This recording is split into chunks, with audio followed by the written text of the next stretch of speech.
Debian 13 has come out, so I'm gonna install a minimal version of it. So it's going to be on a VM. Let's start. And this first part, I think you should know how to do it, but let's do it together. So this is your preference.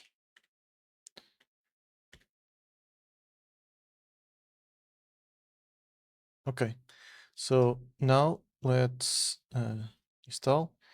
In here, it's up to you, as always. If you want, you can put a root password. I'm not going to put, so my user is going to be automatically a sudo user. So I also don't want to put a name, username, just put like this, and the password is going to be as the same as the username. So continue. So if you are installing your desktop, I really advise you to use encryption. So if it was my normal desktop or laptop, I would use this option since it's a VM. And for this tutorial to not take too long, I'm gonna use the first option. Or also, if you don't care at all about encryption, you can just choose the first one. There is no problem. Just take in mind that you're going to take a lot of time if you choose this one, and it's normal. So let's continue. I'm gonna put everything in the same partition and continue. And then I'm gonna say yes.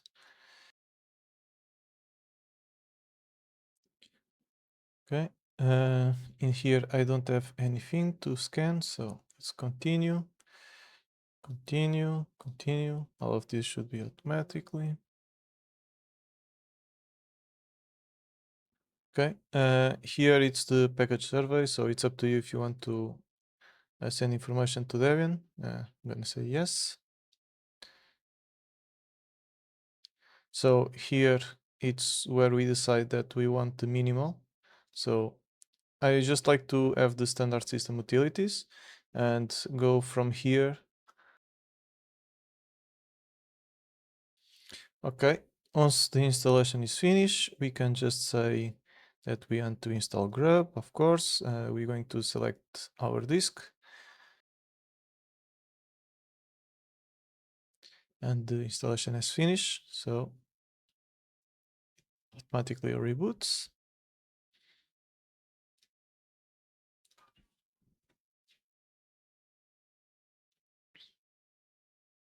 Now we can start. So before we start installing things, let's just update the sources. At least in my case, I don't know if the next versions they are going to update, but if we come here apt source list, we can see we are still using the old format. So let's update to the new format. So for that, we just do sudo apt modernize sources, and it automatically, as you see, creates a new file. So now I'm going to install vim to edit that file to have the contrib and non-free. So vim, I need sudo, so sudo vim etc apt source list.d, and now the new file debian sources. In here I'm gonna delete the last part and add it to just the first line, as you can see. And now I'm gonna do two dots, percentage s, then I'm gonna select main and I'm gonna change main to main contrib and non-free. So as you can see, we have in the both sources the components updated, and let's remove this line. Let's update. And now, yes, we can start with the installation. So these are my recommendation. Of course, you can even go more minimal than me, but this is what I have seen that works the best, at least for me. So we're going to install the GNOME shell, so the normal GNOME. Then I'm going to install a terminal. I'm going to install the GNOME terminal. This is up to you, of course. Then I'm going to install GNOME tweaks, so I can update some settings. I'm also going to install the themes. I'm going to install the desktop portal. I think this is normally needed when you screen share. So yeah, for example, OBS, or if you need to share your screen, your desktop in a call or something. I'm gonna install the file manager, Nautilus, so the default. And I'm gonna install the FFmpeg thumbnailer. What this does is create. So if you have videos or photos in a folder, it generates the like a sneak peek of the video or of the photo instead just of the icon of the image or the video. Just to be more pretty and so to know what the files are. So this is optional. The file holder, so I can use open zips and stuff on the Nautilus. EOG, so to open images, and evins to open documents. You can install more GNOME apps. If you don't know which ones they are, you can check this website. So apps for GNOME, the core ones, and you can just select ones that you want if you want to go with the standard ones. So then I'm going to install KGNOME platform key 5 and KGNOME platform key 6.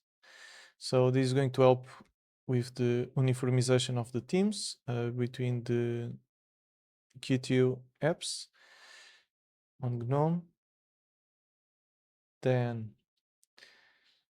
basically it's this. You can also install the LibreOffice if you want. If you install it, don't forget to install the LibreOffice GNOME so it gets pretty. I think it's worth it. So let's install.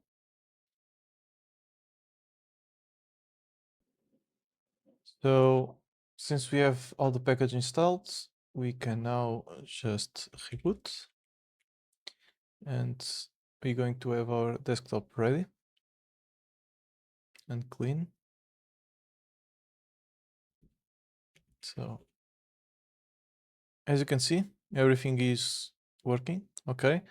Don't worry about this because because of the virtual machine in your, if you install it in a physical computer, you won't have this problem.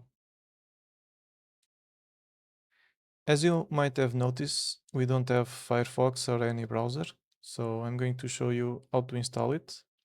You have three ways. You have the Debian source way, so like this. Firefox. You have the Flatpak way. I'm gonna do it in the next section if you want to see it. But the way I do it, it's by the Firefox sources. So I'm going to download this page here so I can copy the comments. So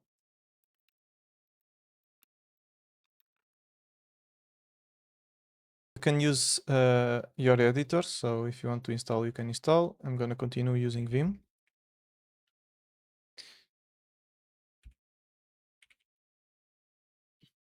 This is just for me to be able to select. And now I'm gonna search for this line. So sudo install, going to open a new terminal and start copy paste the comments. Attention that some comments are wrong. I'm gonna tell you which ones. So this one is okay. You can just copy and paste. Also, after this, you can create this folder here with this command. So gpg, Ctrl C after, or else this command here was going to give an error. So let's continue. This one is wrong. So here we need to put this symbol. After this command here, don't forget to do the gpg first, or else it's going to give an error. You should have this message.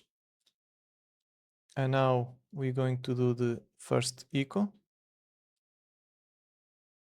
This one has an error too, the same one. So just change this to this. And now the next echo, it's a bit more annoying since we need to copy paste a lot of times.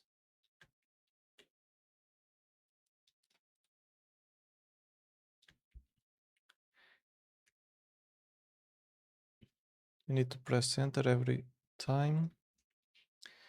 And now in the last one, don't forget to put this.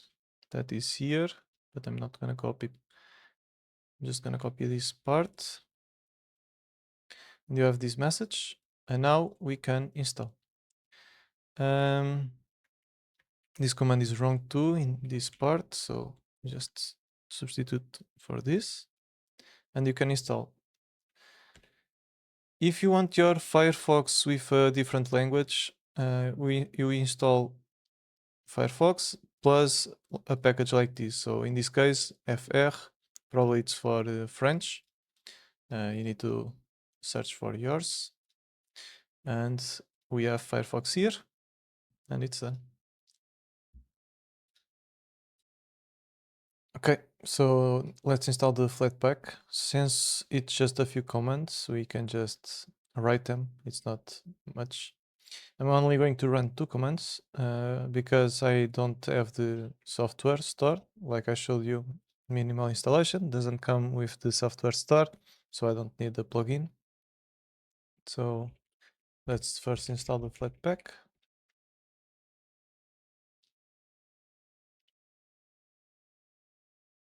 After having the Flatpak, we can add the FlatHub. Okay.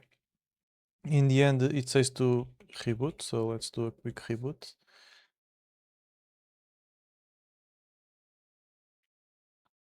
Okay, I'm gonna install the Flatseal to test. Not like this, Flatpak install. And the Flatseal is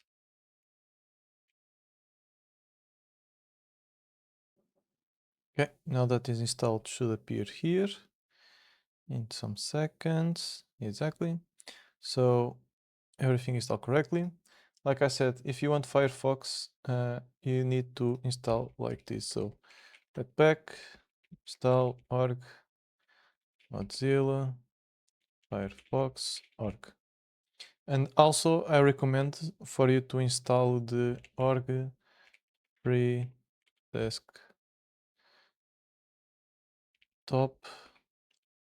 platform ffmpeg full. It's going to ask you which version, and since I don't know which version Firefox uses of the ffmpeg, I always install the 2 latest ones, so I would run 2 times the command, so you can install both of the versions. At least that way you are sure.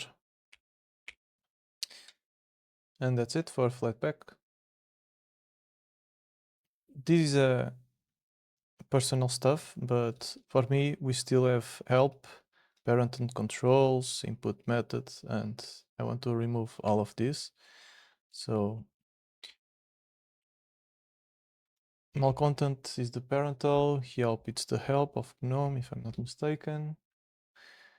I like to uninstall this also. You should read this text to see if you should or not. So she's server, shorg, video intel. The input. Also, I don't need cron jobs, so this can go away. Normally I install this in the laptop, so I don't need power profiles because I use TLP. So let's also delete that. And I also like to make my boot with all the letters appearing in the screen. So let me show you how I do that. I install plymouth. So let's remove everything. And also I then go to sudo vim etc default grub, and in here I take the quiet, I do update grub. As you can see, we don't have the help, we don't have the input, we don't have the parent control. And now when I reboot,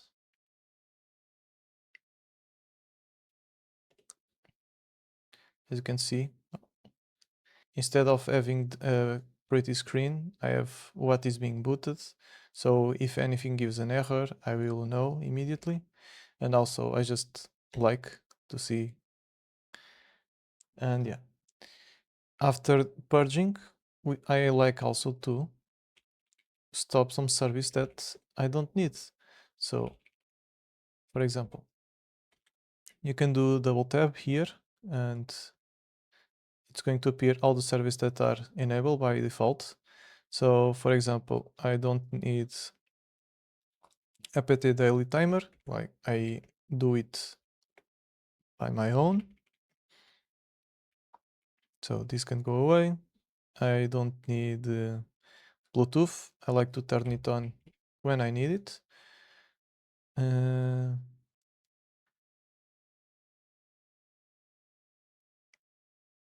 This one, I don't use Wi-Fi. And that's basically it. If you want more, that's up to you. You should know what you are doing. So I don't need nothing of this. And as you're going to notice, everything is going to continue booting and working as normal. So the last thing I want to show you is, for example, you have icons here that you are never going to use. At least me, I won't use the file holder, the eye of GNOME. Also, if I install the htop, it comes with an icon that I will never use because I run htop in the terminal. So as you can see, it supposedly appears one here, exactly. So let's delete at least these three. So first I'm gonna go to the users share applications, and I'm gonna copy the files of the programs. So in this case is eye of GNOME. So GNOME, this one, so org GNOME, and I'm gonna put it on local.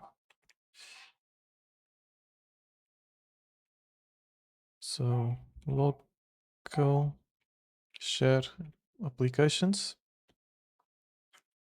going to be htop, and the other one was the file holder, org gnome file holder. So now we go to the directory and start editing the file. So in the end of each one, we're going to add no display true. So, okay, or that. Next one is the eye of Gnome. No, display, true.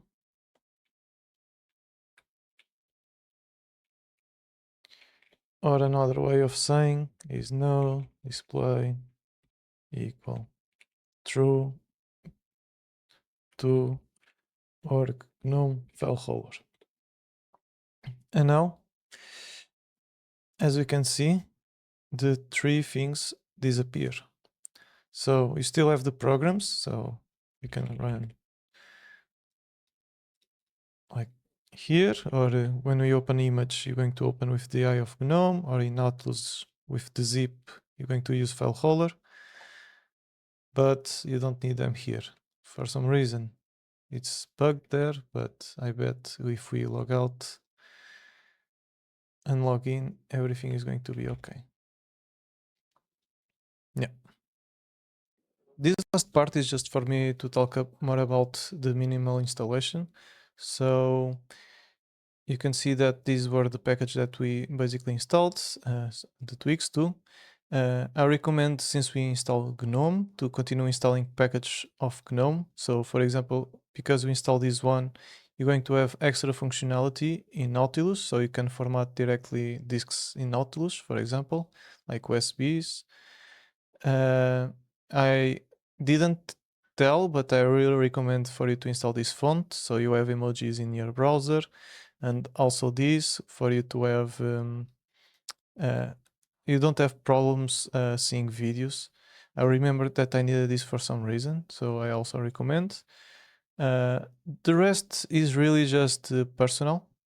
I can talk also about cups, that is the to print stuff, the surface that connects to the printer.